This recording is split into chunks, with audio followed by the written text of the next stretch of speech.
दोस्तों नमस्कार, आप देख रहे हैं सोशल न्यूज़। मैं आपके साथ मोहम्मद अकरम एक बार फिर आपके सामने हाजिर हूँ। खबर में बात करने से पहले या खबर पर चर्चा करने से पहले आप सबसे आज मेरा एक सवाल है। मणिपुर को लेकर जो वीडियो सामने आई थी उस पर आपने टीवी चैनल्स पे कितनी डिबेट्स देखी हैं, कितनी खबरें देखी हैं? 2 दिन हुए इस न्यूज़ को आए हुए, इस खबर को आए हुए। उसके बाद आज अगर आप न्यूज़ चैनल उठा के देखेंगे तो आपको ठीक तरीके से मणिपुर को लेकर फॉलो अप भी देखने को नहीं मिलेगा, यानी कि खबर में अब क्या अपडेट है आपको देखने को नहीं मिलेगा।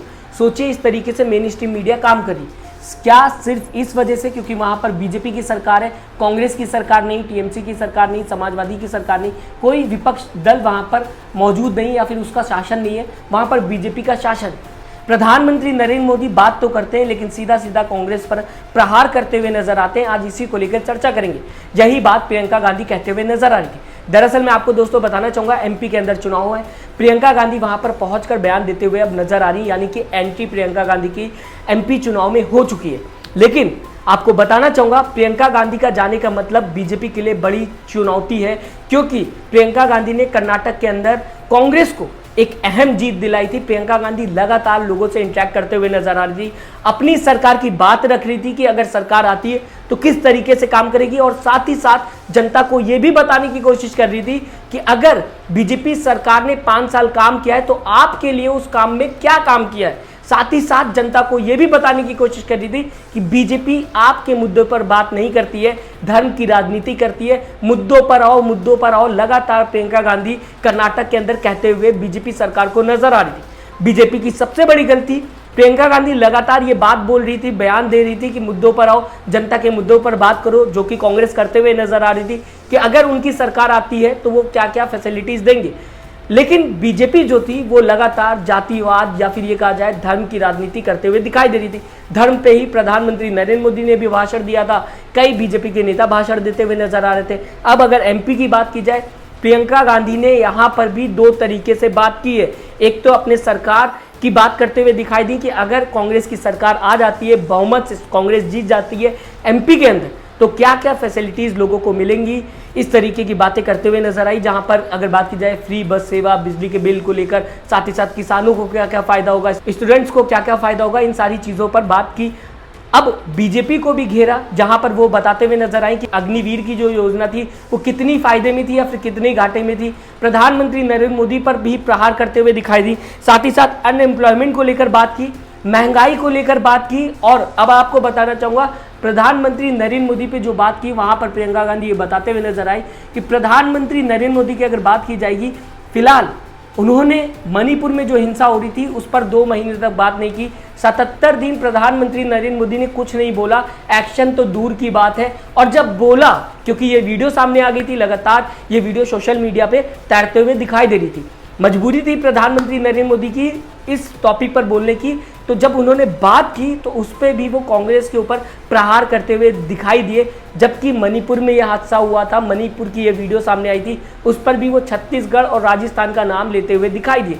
इस तरीके की बात प्रियंका गांधी ने की। फिलहाल अगर बात की जाए प्रियंका गांधी क्या कहते हुए नजर आ रही हैं, इस पे चर्चा करेंगे। लेकिन सबसे पहले आपके सामने प्रियंका गांधी की ये वीडियो लाना चाहूंगा, इसे सुन लीजिए। प्रियंका गांधी अपनी जबानी क्या कहते हुए नजर आ रही, फिर आगे खबरों में बढ़ेंगे। 2 महीनों से पूरा प्रदेश जल रहा है, घरों में आग लगाई जा रही है, मार काट हो रही है आपस में, महिलाओं के साथ भयावह अत्याचार हो रहा है, बच्चों के सर पर छत नहीं रहे, और हमारे प्रधानमंत्री जी ने 77 दिन के लिए कोई बयान ही नहीं दिया इस पे।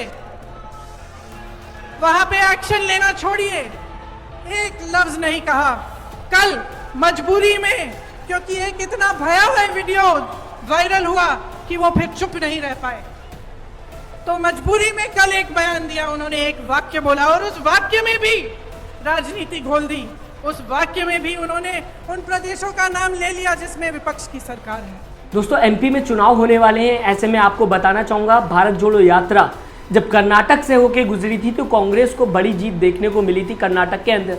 एमपी के अंदर से भी अगर बात की जाए, भारत जोड़ो यात्रा जाते हुए दिखाई दी। ऐसे में कई लोग होंगे जिन्होंने राहुल गांधी की बातों को सुना होगा और लगा होगा उन्हें कि कुछ चेंज अगर कांग्रेस आती है तो देखने को मिलेगा। साथ ही साथ प्रियंका गांधी काफ़ी ज़्यादा एक्टिव हो गई है। अगर प्रियंका गांधी की बात की जाए, वो लोगों से बहुत अच्छे से इंटरेक्ट कर लेती है। अगर उनकी बात की जाएगी, कम्युनिकेशन स्किल्स काफ़ी ज़्यादा बेहतर है प्रियंका गांधी की अगर बात की जाए, क्योंकि राहुल गांधी इतना बेहतर बयान नहीं दे पाते हैं जितना प्रियंका गांधी दे लेती हैं या फिर देती हैं।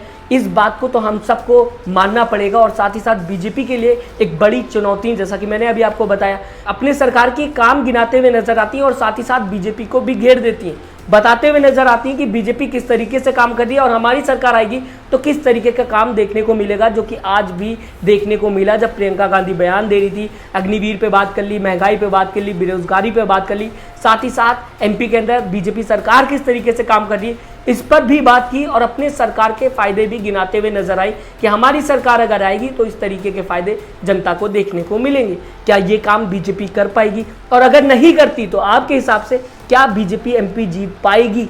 राय जरूर दीजिएगा, हमें बताइएगा आपकी विचारधारा क्या है। साथ ही साथ चैनल को सब्सक्राइब करना ना भूलिएगा, इस वीडियो को दोस्तों लाइक करना ना भूलिएगा। अपना ख्याल रखिएगा। नमस्कार। चैनल को लाइक, शेयर एंड सब्सक्राइब करें और बेल आइकन दबाना ना भूलें।